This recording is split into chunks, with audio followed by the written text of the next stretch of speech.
Hey guys, it's Quickie Baby, and I'm bringing you a replay today from the C server. This is from _DK_, and he's one of my Twitch followers. So big shout out to you, dude. And I'm sure everyone's going to be thrilled to see some of the gameplay that you're going to put out. Now, as you can see, DK is a very strong player. He's playing with his platoon mate, Creeping Death, and they're really going to showcase just how strong the American heavy tanks can be. Now, he's playing in the T32. This is a tank that has probably the best turret tier for tier in the game. Now the T32's weakness is the fact that its standard rounds have only got 198mm of penetration with its 105. However, in this beautiful matchup that he's been given, where he's only against 5 tier 8 tanks and a hell of a lot of tier 6s, with there only being 2 tier 7s on the enemy team, that penetration really isn't so much of a big deal. Now, of course, when he engages a Ferdinand or a Tiger II, for example, having 198 is still make your life a pain against heavily armored tanks such as those. However, that 198 really won't struggle too much in this matchup. So I think what DK is trying to do here is he's taking hold down locations, and that's what you need to find in the T32. He might have got rushed by some of the scouts, maybe some of the medium tanks would have played aggressively. So he wanted to stay in this position. However, his whole team seemed to follow him for some reason. I don't know, maybe it's because they're purple. Maybe the team just want to gather around them. That's cool if they do. So I think he saw that and realized, okay, let's get into the town and let's get the tanks going. So, what you're going to see DK do a lot of here is using his armor to the best effect. What he's doing here is he's zooming out to the max using a zoom mod to really be able to see what the enemy movements are and look for opportunities. So I think he's seen the Borsig. He sees that as an opportunity. He's advancing a little bit with his platoon mate, and he sees that Borsig has come around the corner. Now he's taking a little bit of a risk. The Borsig wasn't a good player there, but seeing that the Borsig was not aiming at him and the slow turret traverse on the Borsig, he was able to pull out a nice meaty shot there. So that was very clutch into the lower plate of the IS. It was his last opportunity to fire, so it was the right move to fire clutch there. So now we can see there's a Tiger II. That looked like there was a stock turret on that Tiger II, so that's not too much to worry about. Now what DK is doing here, which a lot of you can take something from, is he's holding his right mouse button to aim where he thinks the enemies are going to come out. And he's looking around him. So he's holding his right mouse button, probably communicating with his teammate to say, tell me when they come, I'll keep an eye out on the rest of the map. Just like he's doing, well, he was doing it previously, but basically what he's doing is he's holding his right mouse button where the enemies will come out and look in other places. In fact, he didn't even look at the enemy there. The VK came out in the same spot and he had already aimed there. And he simply fired at the VK without even using sniper mode there. And that's very good use of holding your right mouse button and keeping your turret locked in the same place.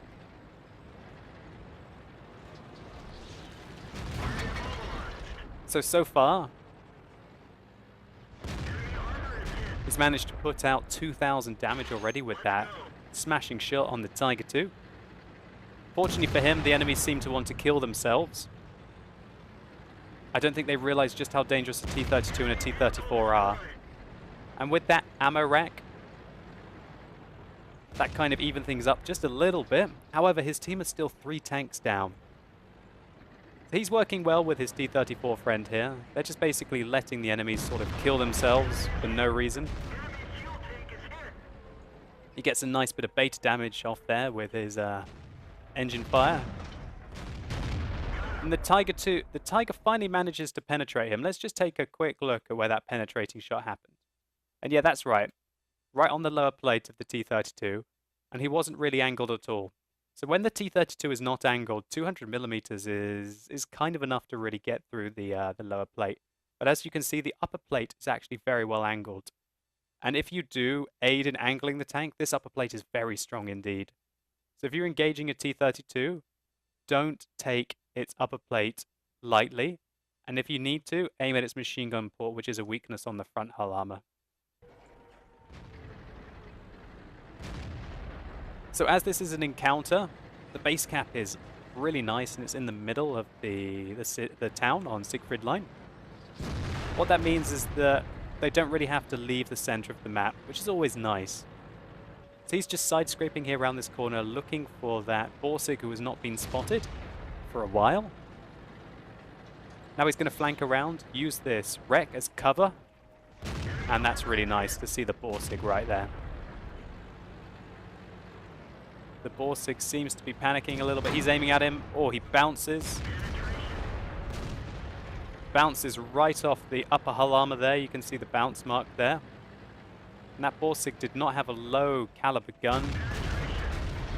He's using the 128, which has got more than enough penetration to really go through the T32 if he doesn't angle. The Tiger managed to penetrate him again, hitting him right in the same position on the middle of his lower plate. And finally the Borsig manages to go in. And that's put him on really low health. He's on 5 kills and 4,000 damage. Anyone would be proud of getting this. But a loss is going to be a loss. And his team seems to be melting around him. Still 3 tanks down. His teammate is badly beaten as well. He didn't quite have enough time to aim for the track there. If he had been able to track the Ferdinand, he might have been able to save his teammate. Great shot there on the 5100. But unfortunately the Ferdinand... Actually, sorry, the Ferdinand didn't come around the corner. The artillery smashed one down onto his friend. No idea what that VK is thinking he's doing there. I think he's a bit confused, reversing around the corner.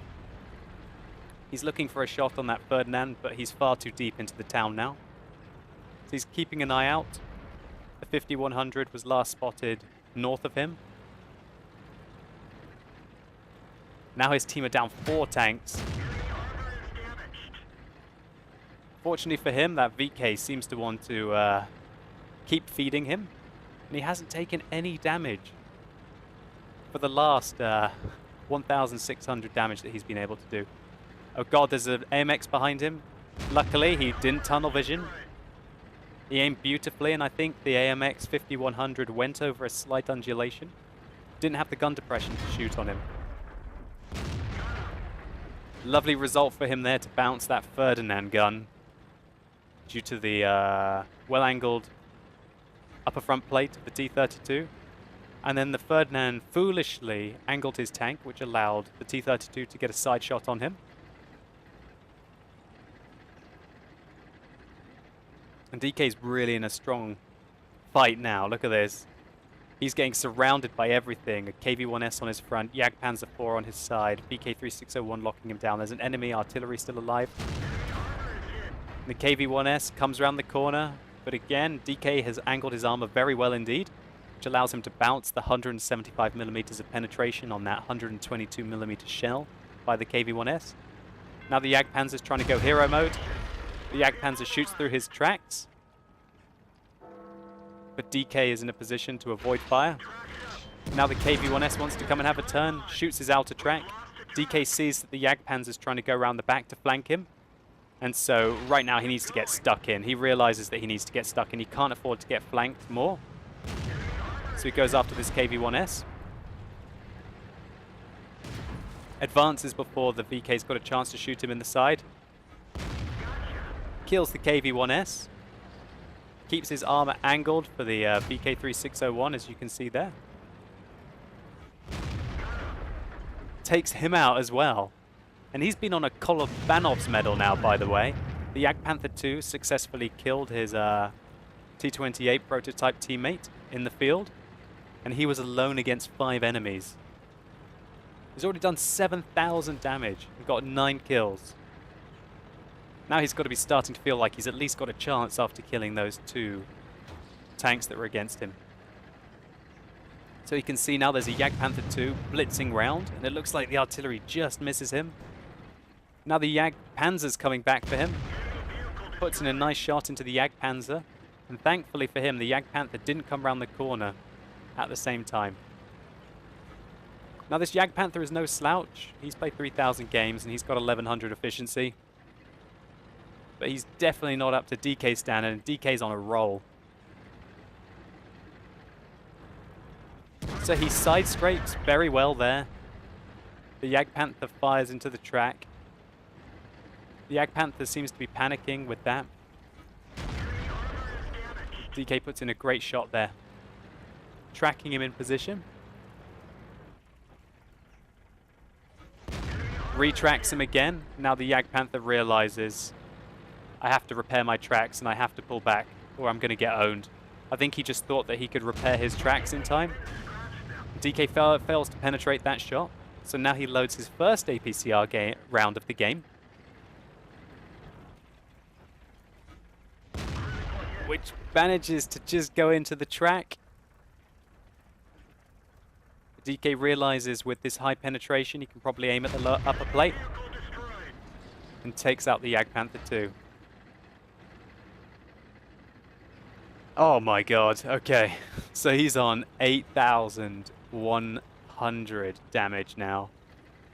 He's got 352 health left. And it's now just him against the artillery.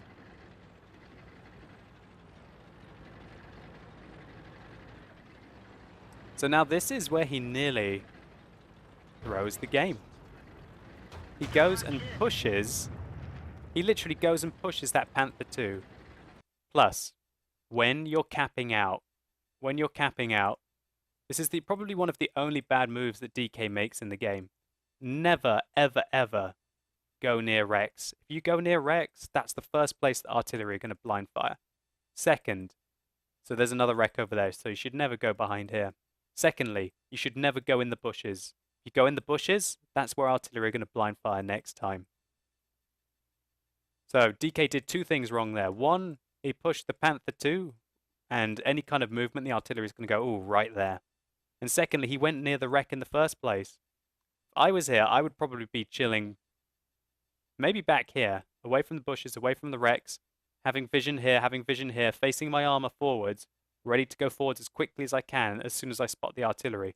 Because I want to know where he is, so he doesn't get the jump on me, and then I should be able to hunt him down successfully using my turret.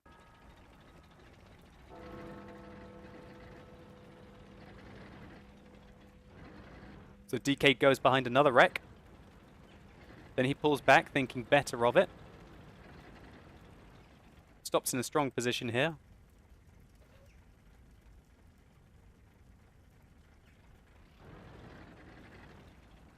Oh, it's tense. It's tense.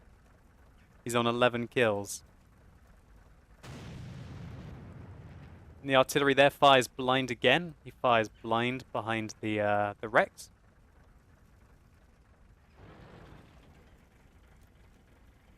And DK has enough time to cap here. On an encounter, you cap 3 times as slowly. Or sorry, twice as slowly. Which means that you need 200 seconds to cap. So you need 3 minutes and 20 seconds to cap.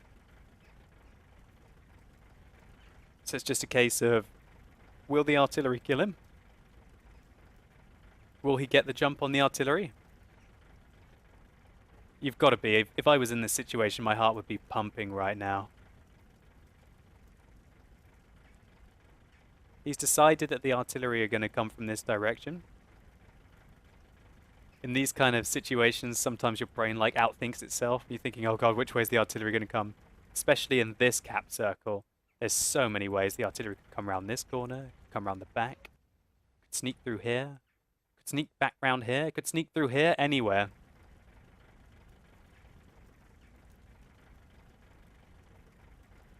DK seems to be holding his nerve.